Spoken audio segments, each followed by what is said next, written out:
Welcome back to another MetaCall presented by PokeDads. I'm your host, Pokedad Rick, filling in for the intern Drew, who is still under the weather from COVID or whatever. It's pretty much COVID. But I didn't want to skip a MetaCall week, especially after a big weekend from Ethan Heggie with the final Hegster.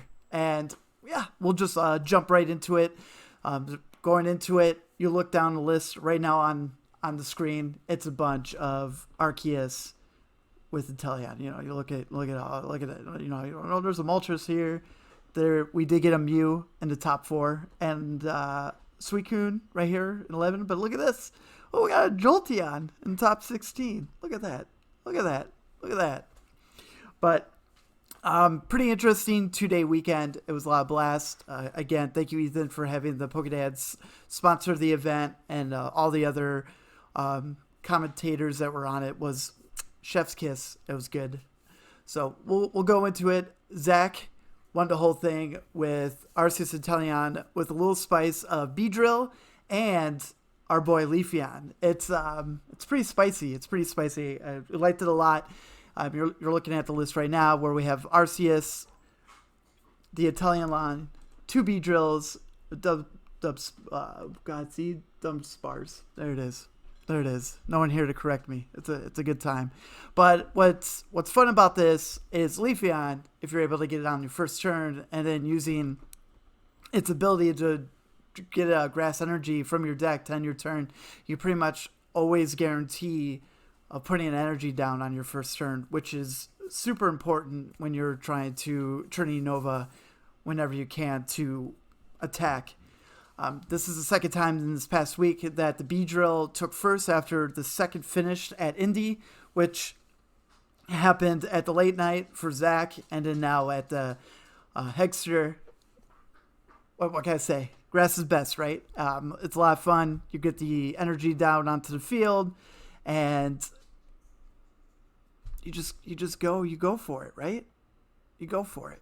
Retreat it, get the energy in the discard pile, and then you can always use Training Court to grab the grass energy back into your hand when you single strike muster to get the Beedrill to guarantee that grass energy that you need to perform Beedrill's attack for 1 grass energy. Was this Poison Sting? No, Persistent Sting to automatically knock out your opponent's Pokemon that has any special energies attached. A lot of fun to watch. I thought for sure the second place winner, Trevor, had a pretty good setup on this where it's a basic Arceus Inteleon line with Zigzagoon and Manaphy to protect from the bears, which didn't really see much play, so it was pretty much Manaphy was there for moral support. You know, you never know when the bears are going to show up, so it's kind of good to still be in that habit. But both of them running Karen's Care, bring the cards of damage or whatever of the colorless Pokemon back into your hand, gets the extra turn to set up. After taking damage, it goes on and on and on. Both played pretty well, but it was pretty much in Zach's favor when this matchup won 2-0, and congrats to Zach on winning the whole thing. It was good. It was good. It really was. I'm a huge fan of Beedrill. We'll see what people are doing, because the only way to stop this is stop playing special energies. And when people are more worried about special energies, we have DTE in the format currently. It's not like DTE is going anywhere, but they could play other different things and then keep Duraludon at bay. Coming in third place is Galton Martini, which I don't remember exactly his name, but it was another Italian list, except with Moltres. So you got the bad boys here, the Italian line with 1 quick shooting and 1 shady dealing. It's the baby Moltres, other Dunsparce to protect the weakness, Zigzagoon to perform combos. Both players that were actually running Zigzagoons, if it was coming from Zach, and actually like all of them were, right? Yeah, Zach was, Trevor, and then now continue, or whatever his name is. There's just so many plays that goes down the line that if you're 10 short or 30 short, you're able to pull what you need through the Italian line, evolve it to quick shooting, and then grab Zigzagoon. It's could be a pretty nasty combo to knock out the Arceus V-Stars, which happened a lot. The play happened a lot. It was kind of crazy. I do like the effect that that Martini was playing Energy Switch. I also feel like an Energy Switch could have been pretty good in Zach's deck, because I feel like then you don't really have to discard. If you're able to worry about to get that extra energy on the Leafeon, you can just Energy Switch it onto an Arceus or even a Beedrill in that situation. But if you're looking like card count, the card list is pretty tight. But I would like to see that, or even in the future, Leafeon not being such a problem on the bench that could easily be boss's order and attack. Why not have like the V-Star in the deck? I know you wouldn't use the ability 9 out of 10 times because of Arceus' ability being better, but I still think having the luxury of beefing up a bench Pokemon, I think, works in your favor.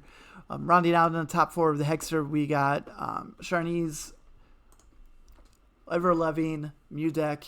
I don't know, it's come to the point where Mew, if it's piloted right, you get a couple lucky turns with Cramoranic, or as long as you get your VIP passes. When it sets up, it's still a strong-ass deck, but now that we're going through a deck that's quicker, acceleration, and Mew VMAX being 3 prizes compared to V-Stars being 2, when it comes to the prize trade ratio, Mew is now currently negative on that, but it's still good. It's starting to pilot some different things differently. It's starting to evolve, just like the meta, where we're seeing more common that Marnie of one-off is in the deck, just so people think their hands are safe when they're building against a Mew. You can get hit by the Marnie.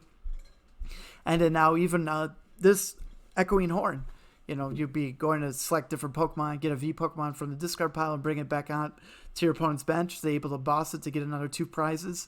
It's a good move. It's a really, really good move. But I guess this is it. This is a meta. It's been one of the longest metas, it feels like, because we've been,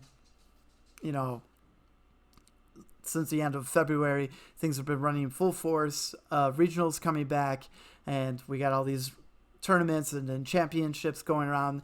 This meta has felt like it's reached its peak. It's been very long, but honestly, like, what do you expect? Pokemon is trying to get as many events in before Worlds in August, so I can see why people are starting to feel a little dragged on this. We have New Jersey this weekend, and I don't know what it's like. Is it tapped out? That's one thing I'm super excited to see what happens in New Jersey, or we're just going to see Arceus with Inteleon, and some might have Beedrill, some may not. Some might play the Dark Box, some may play Moltres. It's pretty much what we come to when it comes to all that. But outside of that, nothing really interesting. Like I said in the back earlier, Beedrill did win the biggest thing at late night on Monday, and over part of that, if you look on the screen here, why things go super slow.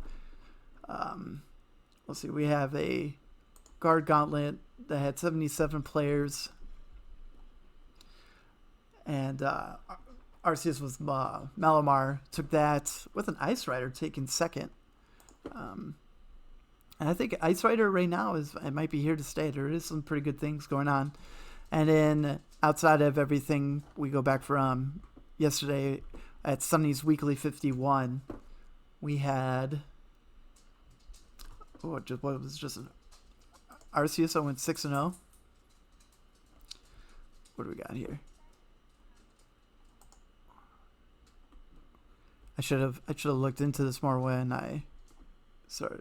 Oh, that's like it's taking. Oh, look at that. 6-0 with Arceus, B-Barrel, Eevee to stop, with Jolteon to stop all the shady dealings, Gyarados, and a Pumpkaboo. This is actually very, very interesting. So you're pretty much going anti-meta to stop all the Inteleon lines for doing what they're doing. That's pretty cool. You stop Manaphy, which is a lot of fun too. And then you're rocking Gyarados. What? Can I see him? I can't see him. What is Gyarados VMAX? Hyper Beam, 120. Discard energy from your opponent's active Pokemon. Okay. I guess that's what you'd be doing. And then Max Tyrant for 240. That's actually pretty spicy. Oh my goodness. Shutting down your opponent, continue to be able to draw cards with B Barrel, and then getting rid of energy from your opponent. Wow. Wow. Yeah, you got the memory capsule in order to use the Jolteon's ability, one switch, two paths. Wow. What was the matches for this thing? Let's see. Doesn't even have a Gyarados thing. A Duraludon, Moltres, Arceus, Moltres, Eternatus, and a Frog, which is a substitute. What was the substitute?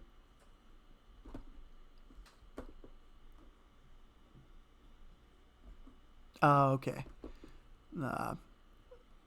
Okay. The Salazzle and Salandit. There it is. Going into that. Interesting. So that's why it was a 2-0 drop. You can't go anything going forward like that. But yeah, that's pretty much it.